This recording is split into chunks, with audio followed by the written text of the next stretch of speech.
Follow the money. That's what I always say. You always follow the money. Yeah. This is Follow the Money with Mitch Moss and Paulie Howard on VSiN. All right, here we are. Merry Christmas. Welcome into Follow the Money. The show's presented by DraftKings. Paulie, Matt Humans today. Big show coming up. Underrated Sports Day, a triple header in the NFL, 5 games in the NBA. We'll look ahead to Week 17 lines. We'll talk to Doug Kazarian about the NBA card. Sorin Petro live from Kansas City as the Chiefs try to wrap up the division with the early game. Survivor, Carnage, we'll get to. Updated playoff odds, playoff picture. Busy show coming up. Can't wait to get in after it for the next 3 hours. Thanks for coming in. Merry Christmas. How you doing? Feliz Navidad. Yes. Meli Kaliki Maka. Merry Christmas, Paul. Great to see you this morning, and great to be here. Actually, you said underrated sports day. This could be a great sports day with the 5 NBA games, if you're into that sort of thing. Yeah. And the 3 football games capped by the what you just called the game of the year in the NFL, possible Super Bowl preview tonight. Right. Ravens-Niners, you can't ask for a better game than that on Christmas night. You don't get a matchup like this late in the season with 2 1 seeds and with these records as well. So we'll get to that coming up in half an hour. If you had family obligations and you went to bed early, you missed a doozy. Belichick doesn't care about the draft pick. He's gone at the end of the year, and the Patriots take out the Steelers on the road, and they go into Denver and shock the Broncos, and you almost had a Christmas miracle as the Patriots were minus 2,300 in play, up 16 in the fourth quarter. Denver comes back to tie it, and then Sean Payton loses his mind. As Belichick was going to play for overtime, he runs on first down, timeout. He runs on second down, nothing, timeout.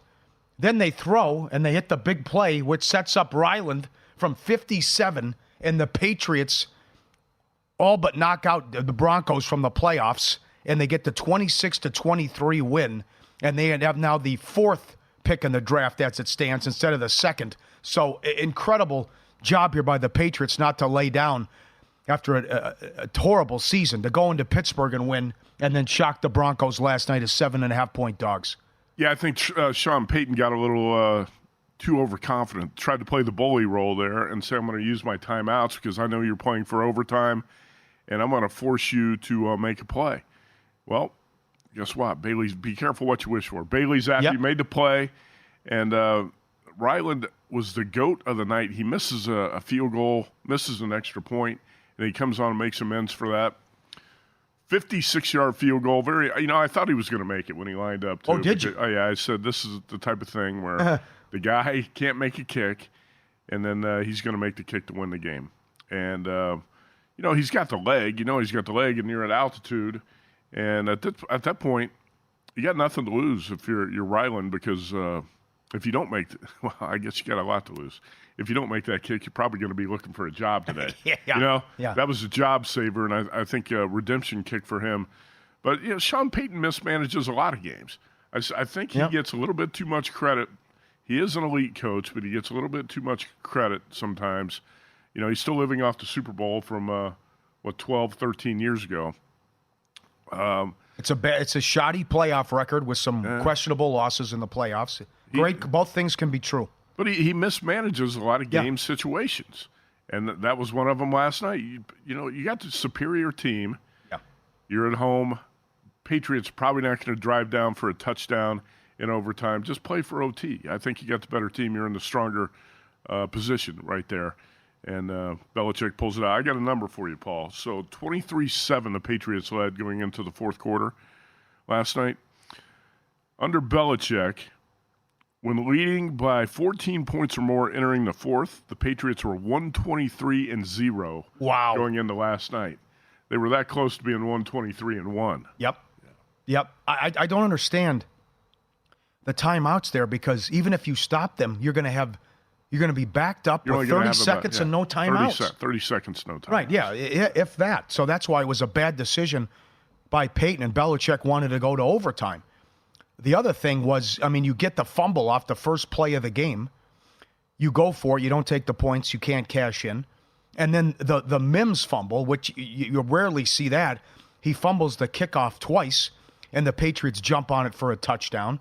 And then Wilson gets cooking, and then they get another stop. They actually have the ball tied with a chance to win, and then New England gets a stop and gets the ball back before winning the game. So it's just it's a terrible loss for Denver.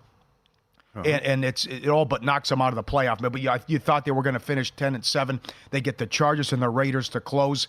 They'd had such a great turnaround since the 1-5 start. You can't lose that game, and you can't fall behind 16 against a bad New England team. No, you can't. And you said that it was tied. Wilson was cooking. They had the ball and a chance to win the game. I think that's the point where everybody thought they were going to seize the moment and win the game.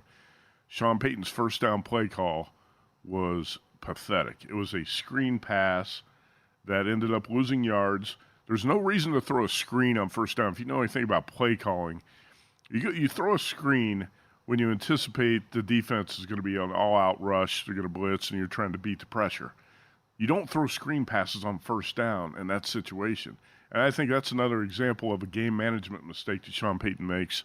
And, hey, even when the Broncos won 5 in a row, there were some ugly wins in there. Sure. And, the Packers game, I want to say the Vikings game on that Sunday night when they won 21-20, when they beat the Packers 19-17, it was a little bit fluky that they won 5 in a row. And they've never been that I think the team, either by the numbers or by the eyes, eye test, whatever you want to use, they've never been that team that blows you away. I think they've been a little bit fortunate to be in the playoff race. And last night, if you're stunned that the Broncos lost that game, you haven't been paying attention because they played with fire a lot of times, and when you do that in the NFL, you're going to get burned. And, hey, Paul, anytime, I even think the Circa Survivor entrants that played the Broncos had to be a little bit nervous, aside from that one arrogant Jack who said, "I never lose." I'll let you talk about him in a minute. Okay. Anybody who played the Broncos in Survivor last night, you had to be a little bit nervous about it. In the NFL, any 7-point favorite can lose, right? Yep. Especially what's gone on the last month. Absolutely. And that's exactly why the Circa Survivor type and the Survivor contests in general are so crazy and so popular, because things like this in the NFL happen on a regular basis. Yep. So probably goodbye Caleb Williams or Drake May for the Patriots with a win. The other story is the Survivor carnage. 6 people here were on the Broncos. We are down to 4 in the largest betting contest ever, $9.2 million. It's now worth $2.3 million to the 4 people that are left. Great job, Indiana Jet. Follow the money army. He watches every day. He stepped out and took the Bears. Circus Master, in a gutsy move, took the Rams on Thursday. He was the only guy who had the Rams. Jack's Jags took the Packers, which turned out to be a sweat. Yeah. They almost blew a 14-point fourth-quarter lead. And L.A. Jones, who's been on the show, who put in Green Bay on accident on Thanksgiving, is still alive. He also had the Bears. So now we'll see. They all are on the Eagles. There's nothing they can do. They don't have Kansas City. They don't have San Francisco. They all have used Philadelphia. And if the Eagles lose, they split $9.2 million. We'll see if we finally get a chop. I was candid about this Friday. I know your partner, Wes Reynolds, tweeted about it. It was very hard to like Golden Boy Sean Perry. I'm the greatest bettor ever. I never lose. This act type thing he was doing. And he was one of the people on Denver. And he goes out. And like the other 5 people that were still left that had Denver, Bowtie Cabaret, who I hope he was able to hedge and make some money. He had not hedged up to last week, which surprised me. He's a pianist in town. Our guy Chris, TKO Bets, who owns his own business. He was also on Denver. He was shocked there was no chop. Golden Boy was not the only person that refused to chop, but now he goes out, and there were a lot of people rooting against him, how he acted and behaved, and I was one of them. So it was hard to get behind him. I don't understand what this, how much did he have of himself? The poker community can't stand him. Just look at the Las Vegas, Todd Dewey. He did an article on him in the Las Vegas Review-Journal. Just look at the comments under the story, and it'll tell you the poker community can't stand the guy. So there will be no win for Golden Boy, as now we're down to 4, and that's the other storyline here, as we'll see what these guys decide to do if Philly indeed wins today, and I expect them to win. Yeah, I don't like to root against people, but Golden Boy is one of those people you have to root against. You have to root against. He's so arrogant, and when you're arrogant like that, it's going to come back to haunt you eventually. And this one came sooner than later. I think that most of us probably say it's too bad the Broncos can't lose and knock him out and the other 5 still advance. Yes. Well you said. don't want to root against the other 5 Right. and some of the good people who got knocked out of the contest. When you get that close, and you've been that close to big money like that, it's even more painful when you're that close and you lose. But, yeah, I think Golden Boy kind of relished playing the Tony Montana bad guy role. Don't you?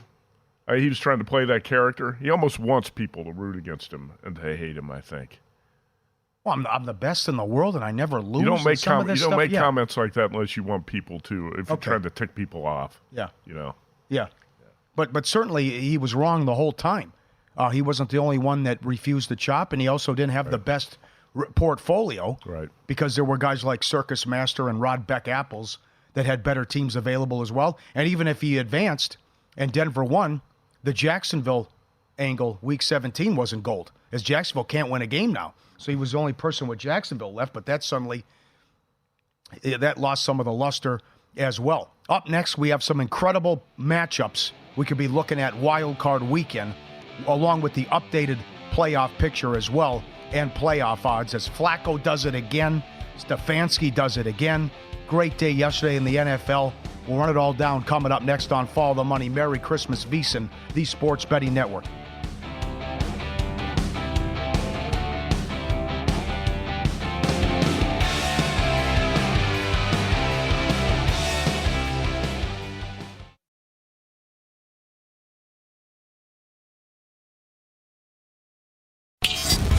This is Follow the Money on VSiN. Before you make your next bet, be sure to visit vsin.com. Check the current betting splits data. Want to know where the money and bets are moving every NFL or bowl game? It's updated with DraftKings odds every 5 minutes. Find out where the public's betting based on the number of tickets and where the money doesn't match the public opinion. We're always improving our betting splits, and we recently added soccer from all over the world. Another way we're here to make you a smarter, better year-round. Check it out, betting splits every game. vsin.com/splits. Here it is, game of the year. 49ers at home to Baltimore. Niners up to 6 in this game. Lamar Jackson, as I mentioned, 19-1 career against the NFC's 11-2 ATS run as a dog. And the 49ers trying to wrap up the 1 seed. No one's got a better A game. And I want to get your thoughts on this. Interesting comments from Baltimore about disrespectful with the point spread. It's like, of course you're going to be underdogs. You're going on the road, taking on the best team. So I thought there was bizarre comments by Baltimore. But certainly, are they the best team in the AFC? I don't know. They could get the 1 seed. But it's cause for concern what's going on with Baltimore, that they had no business beating the Rams. They almost blew that game against the Chargers on Sunday night. And they played with their food in the Jacksonville game as well. So I want to see more firepower from this offense. Certainly it's a great rushing attack. But again, you lost Andrews, you lost Mitchell. So other guys are going to have to step up. And I want to see the kind of success, if they can get success, on the ground tonight against the 49ers running the ball, as San Francisco gave up 230 on the ground in the win against Arizona last week.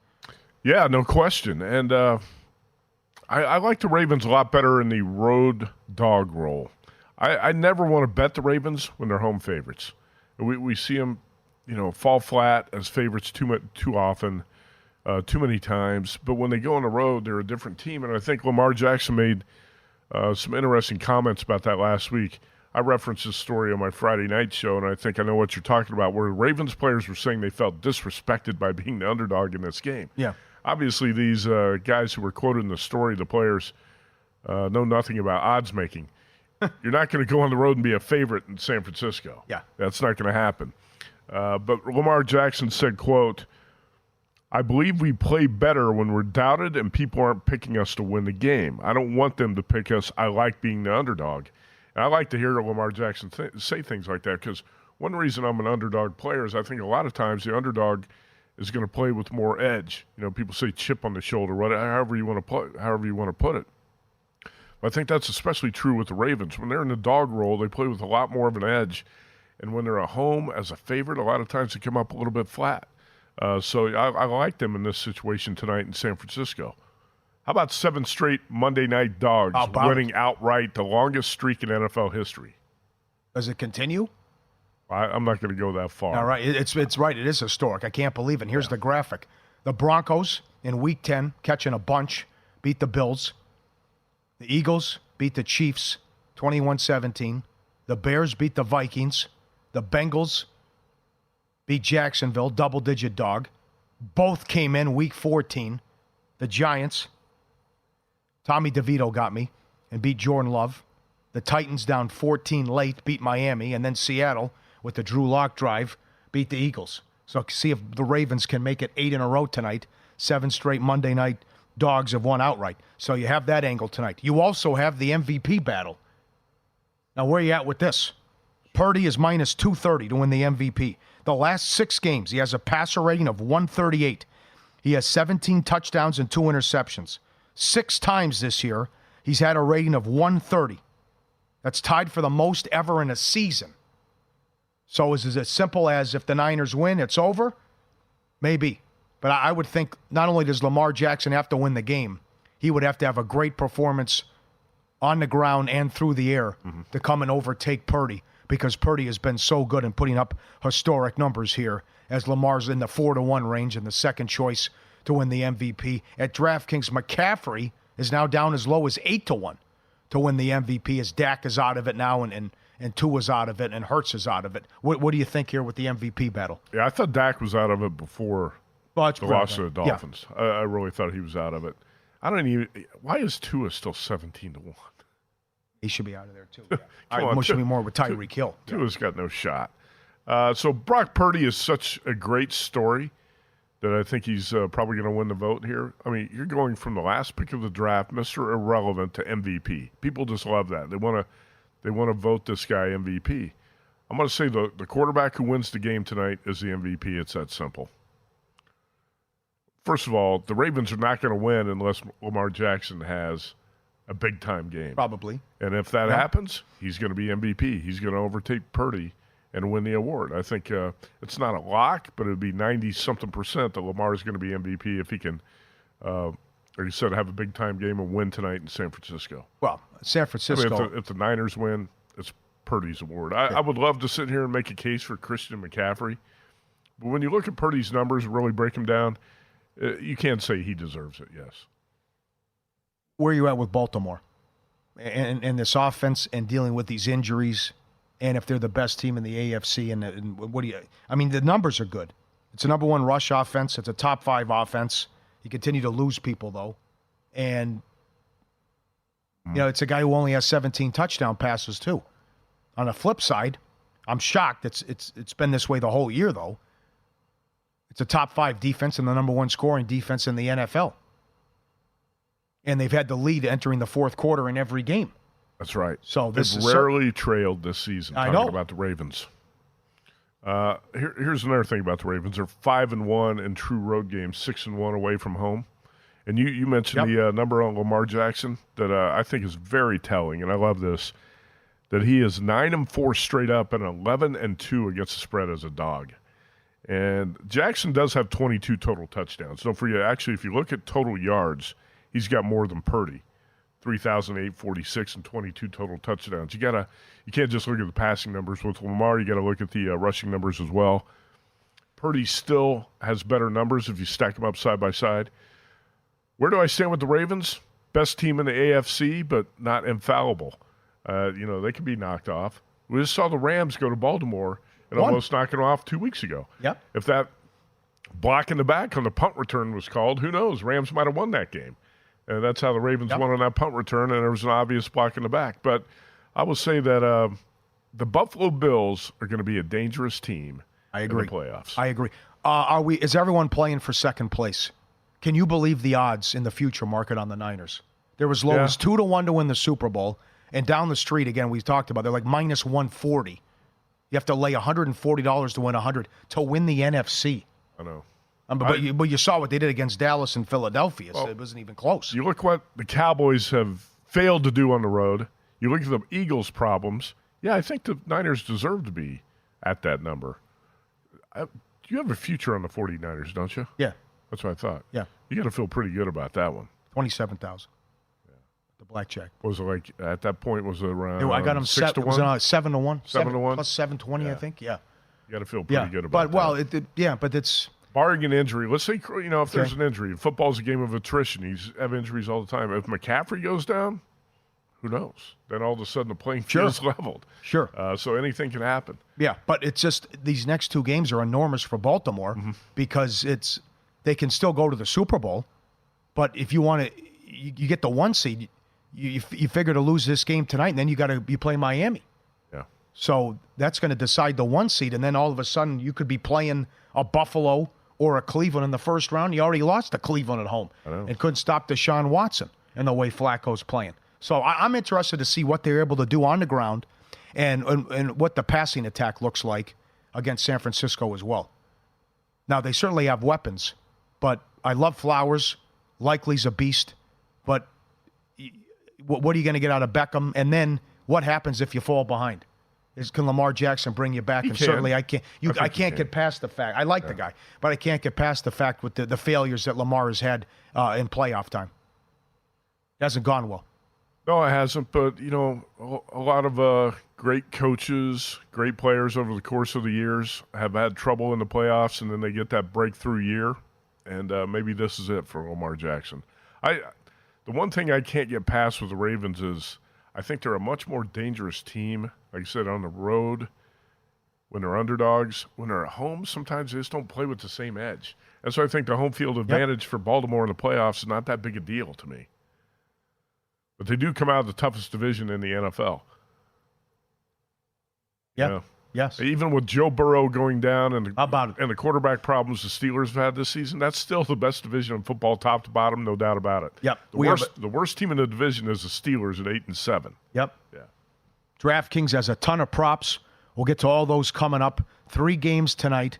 Most passing yards, rushing, receiving, highest scoring game, team to score the most points. We'll get to all those coming up in about 15 minutes as well. Up next, we'll recap a wild weekend with the Bulls, soccer, and the props in the NFL with win some, lose some, and some vicious beats as well. And you won't believe what Ohtani did. All that coming up. Win some, lose some next. VSiN, Follow the Money, the Sports Betting Network.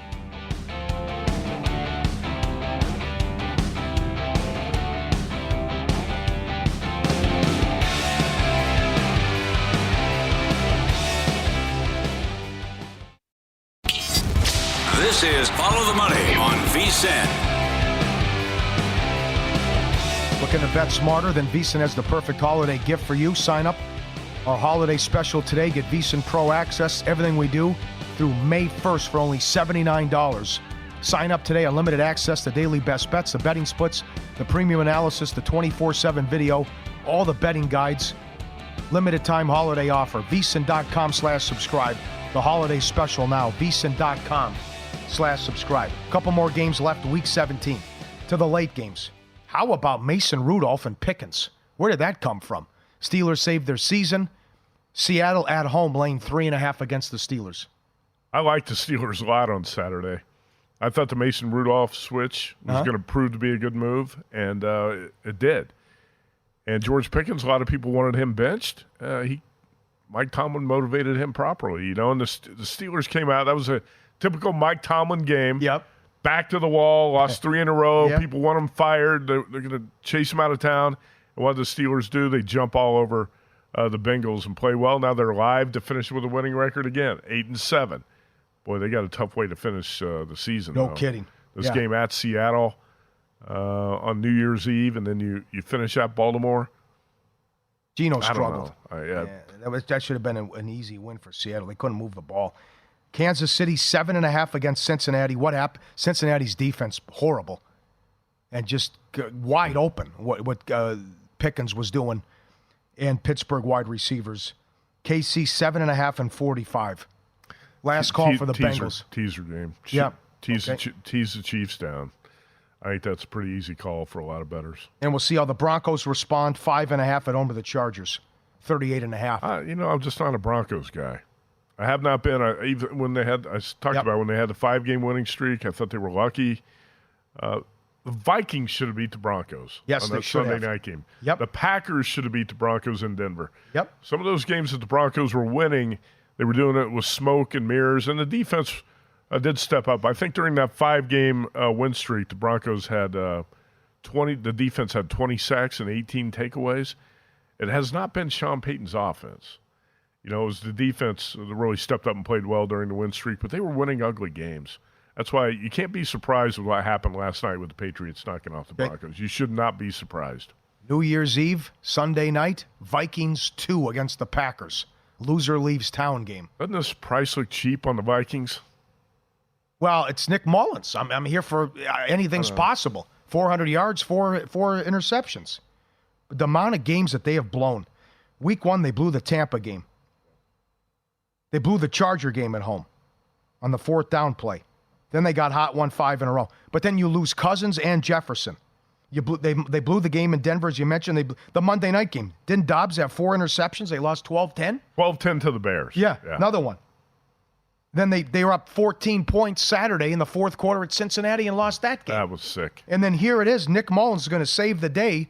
Still with 3 interceptions. They're going to win the game wide open, and the ball comes out like a duck, and it's intercepted. And the Vikings, they turn the ball over 4 times. They still should have won the game, and they lose to Detroit. But it's still right there for them.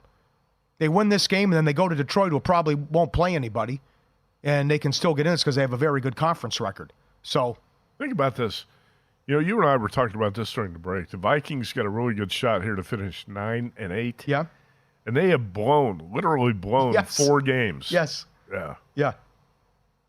This might be the 3rd best team in the NFC if they had a healthy Cousins and Jefferson with the way the defense is playing. Okay, that's Well, week 17. that said, too, week 14, they probably should have lost in Vegas to the Raiders. Well- in that 3-0 game when Hunter Renfrow fumbled in the red zone. That changed that whole ugliest game of the year. Vikings Raiders in week 14. But All right. The point is, Vikings could easily be a double-digit win team, right? To win the AFC at DraftKings, the Dolphins are minus 350. The Bills are plus 265. They might play for the division week 18. If the division's on the line, I'll take the Bills in that game. To win the AFC North, Saturday, the Ravens were minus 2,000. Now it's 750. The Browns win again. The Browns could actually still steal this division. They're 5-1. NFC South, the Buccaneers are minus $6. The Saints are 6-1. Atlanta's 12-1. In the NFC East, the Eagles are minus 425. Dallas is plus 320. $4 is way too short. I get the Giants twice in Arizona, and I have the tiebreaker. I'm missing something there. Actually, Scott Pritchard, Okay? who is in the Circa Friday Football Invitational, and he's in the top 3. He was in here Friday night with me in studio, and he had about $30,000 cash in his pocket. And he went down here, and he fired on the Eagles to win the division. I think at the best price he said he could find anywhere at minus 240 here at Circa. Really? Yeah. Good bet.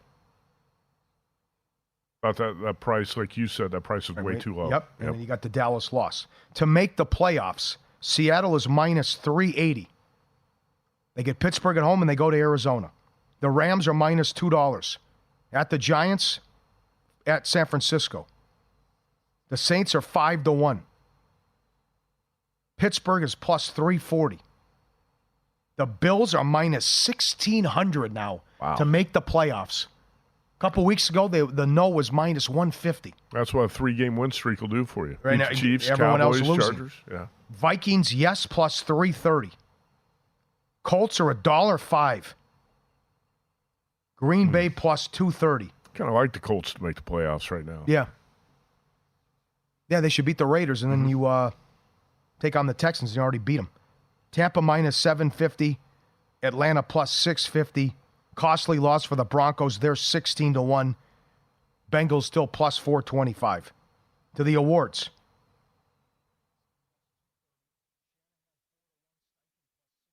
Coach of the Year.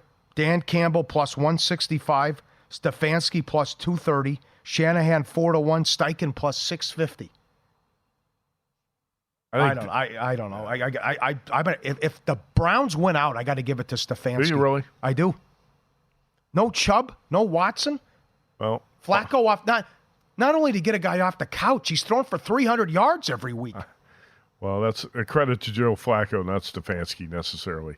Here, here's my problem with Stefanski. Okay. He played a role in the Browns signing Deshaun Watson to the worst contract in NFL history. He played a role in that. I'm not going to give him too much credit for what's going on here. That's a disastrous contract for that organization, and Stefanski wanted Deshaun Watson. Well, still, but he got hurt, though, and in the game he got hurt, he was 14 of 14 in the They're second half. They're better without him. Well, they're better with Joe Flacco off the street. I got that. That is true. Ryan's is plus 750. Comeback player of the year. DeMar Hamlin is $4. Joe Flacco is 4-1. Flacco's my winner right now. Baker's 8-1. DeMar Hamlin has played in 5 games Okay. and made 3 tackles. Okay, we all know what happened to him last year in Cincinnati, and he almost died on the field. It's a great inspirational story that he's made this comeback. But how is he a odds-on favorite, minus 425, when he's played in 5 games and made 3 tackles? I can't get there with that. I think Flacco should win this.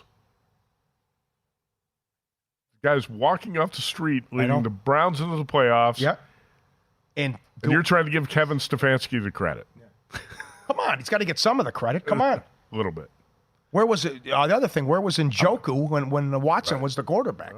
I mean, and what Cooper did. Flacco threw for 368 yesterday. Goes for 300 every week. Yeah. Can't believe it.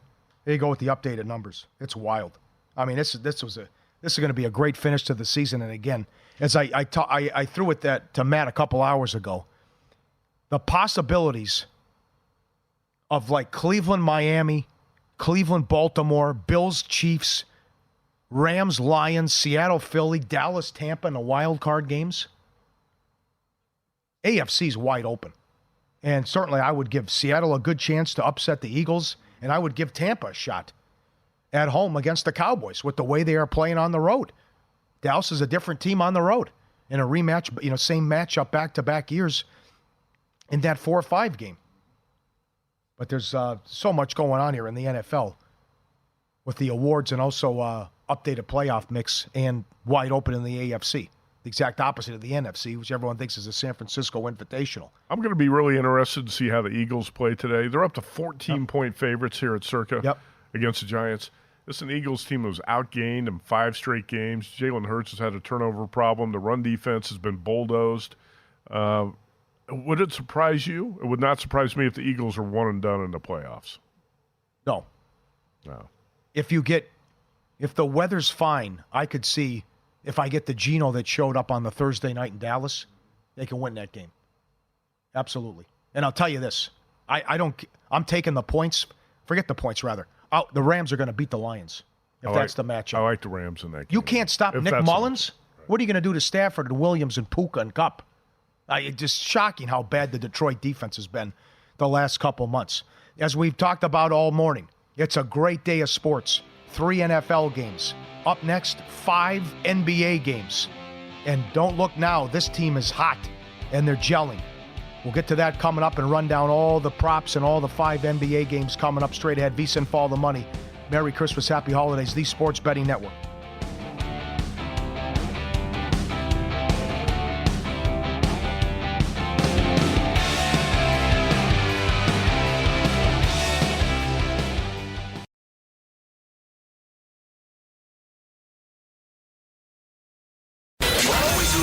Follow the money. That's what I always say. You always follow the money. Yeah. This is Follow the Money with Mitch Moss and Paulie Howard on VSiN. Happy holidays, Merry Christmas. Mitch out. Back tomorrow. Paulie Howard, Matt Humans. Welcome into Follow the Money. The show's presented by DraftKings. We start the day with the Chiefs at home to the Raiders. The Chiefs are laying 10 and a total of 40. And to cover the Kansas City angle, it's Sorin Petro. Host 810 WHB in Kansas City, does an excellent job. Big fan of his work, and he joins us. Thank you for coming on Christmas, sir. Happy holidays. How you doing? I'm doing well. Thanks for having me, and happy holidays to you guys as well. So what are there's so much going on here, and I could talk to you for 2 hours. But let's start with the offensive struggles. Is it missing Bieniemy?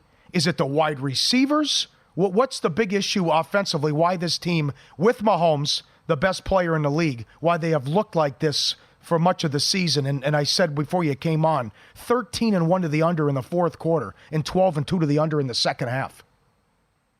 I mean, not to quote Gisele Bundchen, but he can't throw it and catch it, right? Like, remember when Gisele was blowing up after one of the Super Bowls the Patriots lost? I mean, that's the reality of what it is. Patrick Mahomes wouldn't say it. Brittany Mahomes wouldn't say it. Taylor Swift is not going to say it, even though her beau, Travis Kelce, short arm one in the end zone last week. But that's really what's going on here. Is, I mean, the guy can't throw it and catch it. I always love it. I have people call into my show and be like, well, if Patrick could do it, I'm like, no, listen, no, it's not Patrick Mahomes. Like, it's everything around him, right? It is not Patrick Mahomes.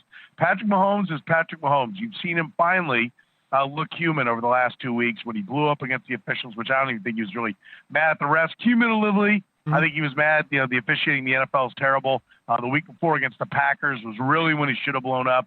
There were some big no calls on MVS on a pass interference, and then just freight training Travis Kelce on a Hail Mary in the end zone. I think that was a cumulative effect when he blew up there on the sideline and then took it. I think and Andy Reid had his back because you need to have your quarterback's back, and they talked about the state of officiating in the NFL. That's really what that was about. Following week, he finally did lose his cool, and it was about Kadarius Toney. Kadarius Toney, frankly, is directly responsible for 2 losses. He lost the Lions game. Right. He dropped 4 of 5 targets, one of which went for a pick 6. If that doesn't happen, I mean, literally, if Kadarius Toney just batted down every ball thrown to him this year, just batted it down like he was a defensive back, the Chiefs, instead of, would be 11-3 instead of being 9-5 right now. Like that's how bad it's been for him. Throwing an MVS drop ball against the Eagles, that would have beaten them at the end of the game where he was wide open and Patrick Mahomes put it in his hands in the end zone and he dropped it. So listen, it's as simple as that. If you take the drop ball by MVS, a pick 6 against Kadarius Toney, an offsides against Kadarius Toney, you can have 3 wins, and the Kansas City Chiefs are sitting here running away with the number 1 seed, and everyone's talking about how they're the favorite to win the Super Bowl. So Petro, it's literally as simple as that. You say that, and I agree. Why do the Chiefs? Why do they stick with Kadarius Toney? Yeah, that's a good question because they have Kadarius Toney because the salary cap is real, and Patrick Mahomes sucks up all the oxygen in the room. That's the reality. When you have a high-priced quarterback, you're always going to be chasing a weakness somewhere. So that's why the wide receiver position is hurting. And now Rashee Rice has been great as a second-round pick. He's getting better and better each week and really coming on. That's been the one savior that they've had at the wide receiver position. But they swung and missed with Sky Moore as a second-round pick last year. They swung and missed with trading a third-round pick for Kadarius Toney, and MVS at $10 million a year has been a disappointment. That's been the problem. That's really, if not him, then who? If not Kadarius Toney, then who? And I would still go with the then who, which would be Justin Watson, would be MVS. Marquez Valdes-Scantling's not going to catch all the balls, but he's at least proven to be a deep threat. If he catches half of them, that's frankly better than Kadarius Toney. So I think the reality is that's a position of need and one they can't address till the offseason. Do you still think they're going to get the 1 seed? It got a lot harder when the Rams didn't take out the Baltimore Ravens a couple of weeks ago. That would be the big one. The Cowboys could have done them a big favor by beating the Dolphins. Bills still play. One of them's going to get a loss. Bills still have the Dolphins. Last game of the year, they only need to make up 1 game on the Dolphins. They got to make up 2 on the Ravens. So the Niners beating the Ravens is giant. The Ravens also have the Steelers. I would tell you no. I think the Ravens will hold on to it and be the 1, but I do think the Chiefs will be the 2 when it's all said and done. But it is amazing with all the things that have gone wrong that they are still very much in play. By very much, I'd say 20-25%. Okay, so let's assume it finally happens, and he has to go on the road for a playoff game. I go back to Germany. He said after the game, Mahomes, we're going to get this fixed. Trust me. Well, they haven't got it fixed. So the defense is nasty. Do you think they can still make a deep playoff run? You can't count this guy out, and they can be led by the defense in what is a wide-open AFC. I think it's a wide-open AFC, and when, coming into this weekend, there were only 4 teams in the NFC with a winning record. How good are those 4 teams if they get to play 12 of their 17 games against inferior competition? I mean, it's as wide open as it gets, so they've got as good a chance as anybody, I would say, save maybe San Francisco. So that yes, they're still in it. They can still win a championship. They still have everything they need to win it. They're just not always going to win it. And that's what I think Kansas City fans have to get their arms around. I think that's what bettors have to get their arms around. I think a lot of people are like, oh, it's Mahomes, so let's just bet it. He'll get it done. He'll get there. They're a flawed team. They're more flawed than he's been. They are better on defense than they've ever been. But when they need to go get points, which is so much of the NFL scoring, you have 51 seconds in a timeout. Can you get 3? Chiefs always could. 121 and 2 timeouts. Can you get 7? Chiefs always could. They don't have a fourth quarter comeback at all this year. So, they're a flawed team that needs to play from in front like most of the teams because they can't just decide, okay, here we go. Now, I will say this, giving Patrick Mahomes the 4th down, which is what happens when you have to win the game, which is what happens in the second half, that's as lethal for anybody out there as it is, or more lethal for the Kansas City Chiefs than anybody out there. So that changes the dynamics when their back gets pushed against the wall, but they're still going to be flawed when they try to do that this year. What do you think today? And there's 11s out there at DraftKings. There's other 10s. They win the division with a win 8 year in a row. And if they win out, they can still go over their win total, believe it or not. But they've owned the Raiders here of late. What do you think about the big number today? All of Kansas City has been pointing to next week's game against the Bengals, which makes this somewhat of a look-ahead game, even though they're in a backup quarterback situation. But the Bengals have been the real Achilles heel for the Chiefs in the Patrick Mahomes era. So I wonder if the team has that same view. It's Christmas. I think that's better for the Raiders. They don't have kids. They don't have families sitting around. They're not walking away from that. They don't have everybody coming into town the last couple of days. They get away and focus on football. It's a divisional game. All of that, to me, points towards the Raiders being the side. However, it's still double digits. And that says to me the guys that put the odds still think the Chiefs are the better team and that maybe the Raiders went on vacation a couple of weeks ago. I don't know. I think it's a difficult game. I think it's a scary game to get on. But if you don't have a quarterback, I can't play you in the NFL, so I would never play the Raiders in this spot. Mm-hmm. You either play the Chiefs or you sit this one out. I'll give you this. Chiefs 10 and 17 against the spread, last 27 when favored by 7 points or more. 10 and 17. And that is the big one. Yeah, that is the big one. If you can get Patrick Mahomes as a small dog, as any kind of underdog or a small favorite, then that's an auto bet as far as I'm concerned. And we've had a number of those positions of late where they come in as just 2.5-point favorites, and it's a great chance to get on the Chiefs. Like I said, I don't think this is a great spot to jump in, but listen, it's Christmas, and there's only 3 games. It's the only game at noon, so everybody's going to play it. So yep. I would roll the quarterback or I would watch it. Has your job changed with the Taylor Swift stuff and the hysteria? It has. I'd like to thank my wife, my wife's sister, my Taylor Swift insiders who keep me abreast of everything that's going on with Taylor Swift. It's certainly a part of it. There are a couple of bah humbugs, but listen, we're sleepy little Kansas City, right? Great city to live in, but nobody talks about us. It's kind of fun being the center of attention for football and a little bit of entertainment as well. So most of us are embracing the fact that, the biggest star in the world has decided Kansas City is where she's got to be most Sundays. That's a great answer. What do you say to the bah humbugs? Get over it. Get a life. Yeah. For God's sake, what's your problem, man? I mean, Jesus, come on, like the biggest star in the world comes to your town and wants to be a part of the equation. Travis Kelce's been a great Kansas City Chief. Mm-hmm. And, I think early on I did, at least for the first few weeks, like, okay, this is like just like a publicity stunt. It's good for both sides here. But, the man moved. He moved right. Listen, I don't live in his neighborhood. Obviously, he lives in a very different, the cost of living where he lives. But he's not. I see him getting gas now in his Rolls Royce, by the way, at the gas station because my neighborhood's just across the way from his, and so the same grocery store and gas station is there. It's interesting. But he moved to a gated community so he could keep that relationship going. So listen. It's fun. I think it should be viewed as fun, and whatever happens, happens. God bless him. All right, well said. Good answers. Thanks for a few minutes. Merry Christmas, and thanks for popping on. Gentlemen, thanks for having me. It's always great being with you. You got it. Soren Petro, host, 810 WHB. Time for me to show off the Christmas present Paul Howard gave me today when I walked in the studio. Where'd you get that? Taylor Swift poster. Oh, wow. Huh? Yeah. Thanks, Paul. Appreciate it. Yeah. Is it autographed? I'll give it to somebody. It is autographed. Get out of here. Huh? Did you get that from Wes? No, a friend actually gave this to me. It's her actual autograph and wanted me to give this to Wes Reynolds. Oh, wow. Wes could really appreciate this. He's a Swiftie. Is he? Okay. I saw his Christmas song list. Who knew? Good for him.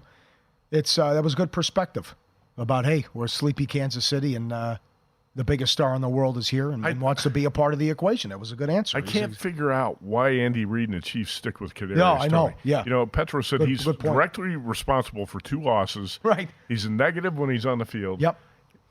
Can't even line up Replace properly. him with anybody else. Yeah. Absolutely. Don't understand it. So if he's out today, that's a positive for the Chiefs. He is. That's right. Yeah. And McKinnon. To get Pacheco back, though, as well. That's Good positive. stat, though. Good stat, though. Mahomes having a ton of issues covering these big spreads. NBA card in 15 minutes and a big prop that Doug Kazarian likes. Up next, we recap all the props and the betting, how the books did with win some, lose some coming up next.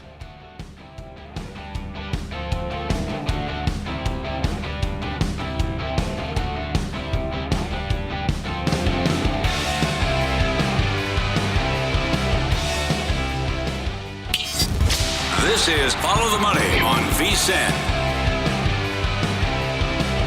Become a VSiN Pro subscriber today. Get a daily email recapping all the best bets, every host and guest.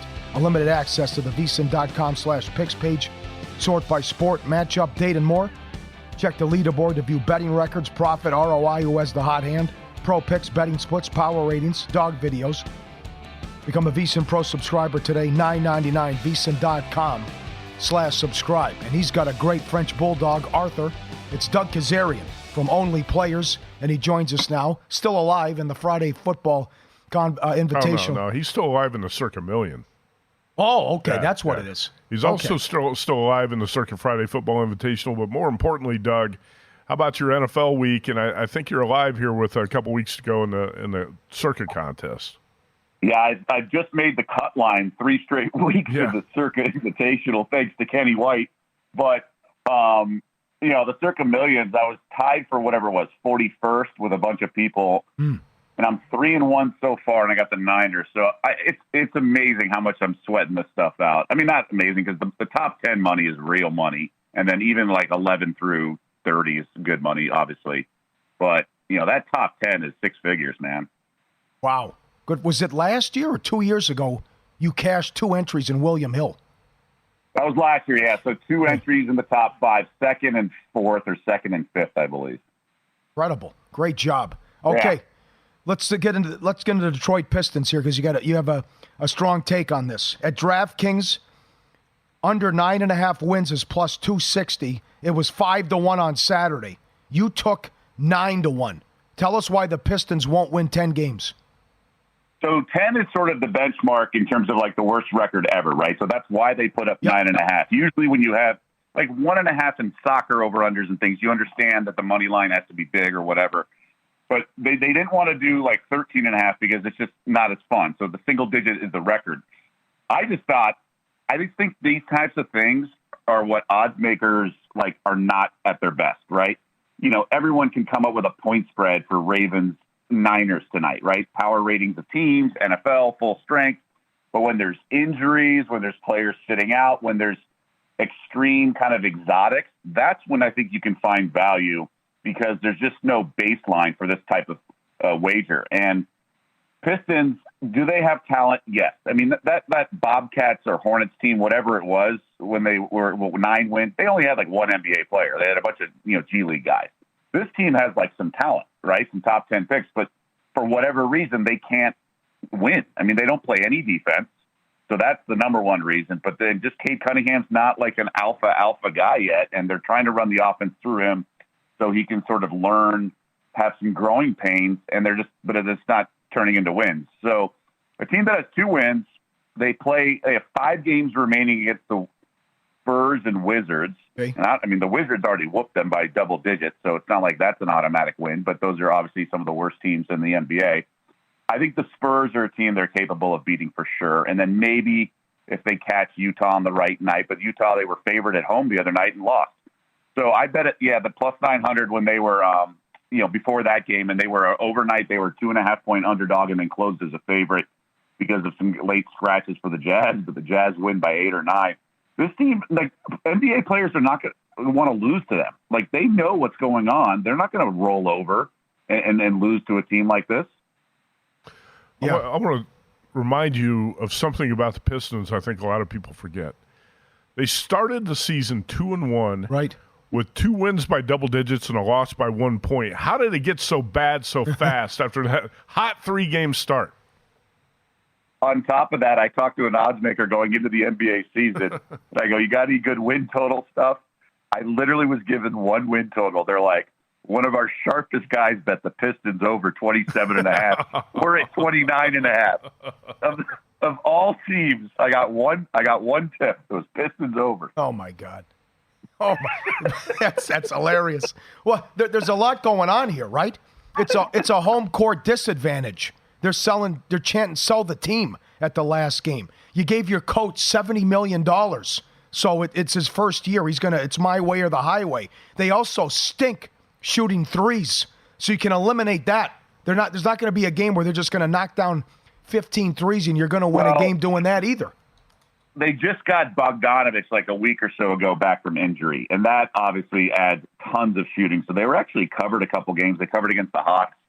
I mean, look, obviously they're more than a Bogdanovich, return away from winning a lot of games. But to your point about the shooting, like he's obviously a huge injection of shooting, and then Livers has been okay for him. I mean, dude, they're a weak team, but I guess my point is they are not some of those embarrassing rosters. Like the starting 5 is actually okay. Remember, I don't know if you guys remember this, the second half of last season, they were a total bet-on team.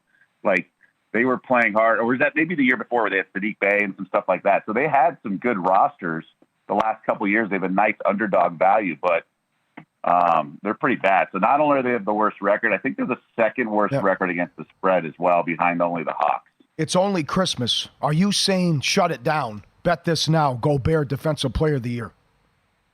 So I really like Rudy Gobert. I think it's one of those things it's much like Myles Garrett with Cleveland, and I think there's value there in my eyes. It's sort of like the face of the best defense. So right now, the T-Wolves are the top-rated defense in terms of efficiency. I think if they finish second or third, that he's going to win it because he's already sort of understood as like a great defensive player. He's already won this, I think, 3 times before, and he's completely changed the mindset and the overall defense. I mean, this was a team that could not play any defense, right? And now they can, and now they're the number 1 in the league. So he's getting all the credit. So it's the best defender on the best defense, and that's why I think Myles Garrett's a good value as well. But Gobert at DraftKings is minus $145. I think that's a very good play. I mean, look, he's not leading the league in rebounding or blocks, but we're talking like 0.2 difference, and like that's not the stats that matter. It's the number 1 rated team defense. And as long as they kind of hang around the top 3, I think there's value. Even only a third of the way through the season like we are, I still think that's a good bet. I mean, it's going to be minus 300 in like 2 weeks. Follow the money, Paulie and Matt Humans, VSiN, the Sports Betting Network. Doug Kazarian, our guest sports betting analyst with Only Players. You're a Southern California guy, Laker guy. What do you think of the Celtics laying 3 on the road today? Well, they're the best team right now. I think they're the team you want to bet on in terms of, I think everyone's going to play hard or whatever on today, but throughout the course of regular season, they're the team that you can rely on the most. I mean, we saw what they just did to the Clippers.